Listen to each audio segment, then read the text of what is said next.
Flexing our inner senses.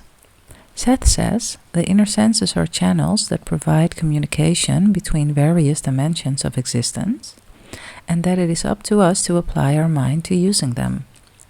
What we have been doing throughout this chapter is not only to build awareness of our inner senses, but to learn to consciously use them to our advantage. They are there for us, whether we know it or not, and for whatever purpose we request. Processes, programs, techniques, and exercises are all excellent tools for flexing the muscles of our inner senses, but that's all they are. They're temporary assists, but they're not mandatory. Someday none of us will need such things because we will have outgrown their helpfulness. We'll be so sure of our spot in simultaneous time and all it implies, and so comfortable with our creative power and ability to use our inner senses naturally, that we'll move through life without having to give a single thought to using boosters. But for now, they're very welcomed and appreciated. And on that note, we'll continue into the next chapter with other temporary exercises of choice, ones specifically directed toward changing the past and selecting the future, the purview of magicians and masters in days gone by, and now our territory. Chapter 8. As far as you are concerned, the present is your point of action, focus, and power, and from that point of volition you form both your future and past. Realizing this, you will understand that you are not at the mercy of a past over which you have no control. Seth, The Nature of Personal Reality, Session 654. Time Sculpting. In Jane Roberts' wonderful novel, Oversoul 7 and the Museum of Time, the man who was scheduled to uncover and write the codicils, a new model for civilization, was a dentist from the 1890s, Dr. George Bainbridge. It seems Dr. George secretly practiced out-of-body experiments, either by sniffing laughing gas or consciously preparing for an altered state of consciousness. When Oversoul 7 enters the 20th century in the time of Dr. George's grandson to check on the progress of the codicils, he finds they haven't been yet discovered, and he becomes frantic with concern. At one point, Cyprus, Seven's Oversoul, tells him, "It's really quite simple.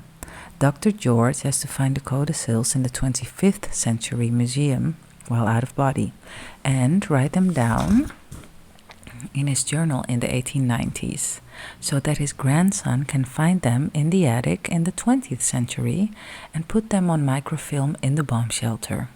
Then they can be found by Monarch in the 25th century, as they are in that probable future. Nothing could be simpler."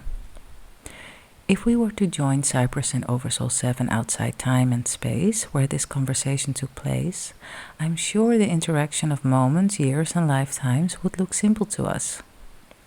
We'd see the flexibility of the universe and all its brilliance, all its logic. We'd finally grasp simultaneous time and creation and understand why events are always open to revision and never finalized. But since we've chosen to become pinpoints of consciousness in linear time for the moment, we must plug away at teaching ourselves these new ideas in the face of facts that scream otherwise. Books such as Seth's and Jane's help enormously, but in the end, it gets down to each of us believing the information enough to allow ourselves to play with it. We need to see how change occurs when we utilize the spacious present instead of working with the outline of linear time. We need to see how change occurs when we utilize the spacious present instead of working within the outline of linear time. Seth says his job is to open our eyes. Then surely ours must be to integrate this mind-boggling information so thoroughly into our belief systems that there is no doubt in our minds whatsoever as to the way the universe functions. Actually, that's the real purpose behind conscious creation. You might have thought it was to materialize the winning lottery ticket, but not so. It's to see physical reality for what it is, so we can bring abundance in all things into our lives, not just a marvelous event here and there. So within this chapter, we will further explore the ways and means of selecting new probabilities to experience by working with all important time. Behind the scenes of life. When I first started reading the Seth books, I saw no practical application of simultaneous time to everyday life, so while I found it fascinating in theory, it stayed just that. The cosmic joke was on me though, because there is no way to separate simultaneous time from physical life. It's at the core of the creation process. Nothing would make sense in this universe or any other if time was not happening at once. Time has to be adjustable in order for all that is to experience unpredictability, which is one of its traits. All that is the ingrained ability. All that is has the ingrained ability to experience every nuance of probability possible, and so do we as portions of it. And that's what keeps the universe and life from becoming stagnant. Anything can change anytime, past, present, or future, and this must be so in order for creation to continuously occur. I kept reading of the spacious present and probabilities sprinkled throughout the Seth and Jane books, and finally glimmers of their significance started to penetrate my obtuseness. How, I began to wonder, was it that I could command a parking place simply by visualizing it? What if none of the people presently parked in front of the post office wanted to leave when I arrived?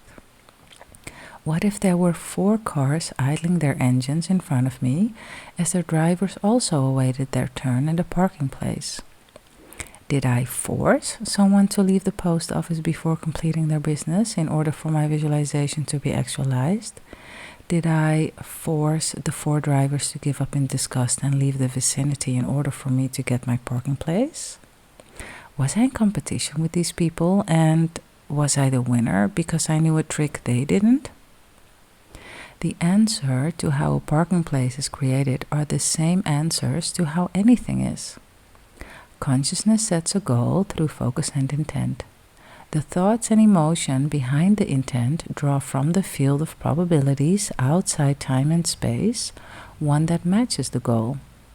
If the intent is not quite strong enough, the probability never reaches actualization in physical reality, but is played out somewhere else. If the intent is sufficient and mental blockages are at a minimum, the probability is inserted into the individual space continuum as a polished event. One of the keys here is the individual's space continuum. I choose my probabilities and play them out in my space continuum, as you do in yours. The reason we're not at odds over who wins is that we both have probabilities where we get a parking place. Each person in the city does, in fact. And since our lives are played out in separate space continuums, it all works beautifully. We all win if we want to. This, in fact, is why we don't share a joint reality. Only one could win at a time if there were only one space continuum for all people. And yet, as a literal part of all that is, we have the ability to create whatever we choose when we choose it. So one slice of space assigned to all wouldn't work. I have infinite active probabilities around this infamous parking place, any in which I could participate as surely as the one I finally choose to make happen. It doesn't mean the others are any less real. They simply aren't chosen for insertion into my space continuum. You come and play in my arena if you choose to lend me one of your probabilities where you show up in my life. You also play in many other space continuums where different stories are being unfolded. But the main focus of your consciousness takes place in your own space continuum, because that's the life you are creating with the most intensity in the present century. true. There is much in common between what's happening in our space continuums. When we decided to be born in the 20th century, we agreed to keep much of our individual realities in alignment with what our contemporaries see, and we do this through telepathy. We usually agree on world events, history, geography, etc., because those idea constructions come with the territory, so to speak. The common elements we share form the playing field of this century's world life and act as a stage for our private life's creations. But within that structure, I get to design my life according to my rules, and that includes consciously changing my past and selecting my future by sprinkling new probabilities throughout my space continuum in the spacious present.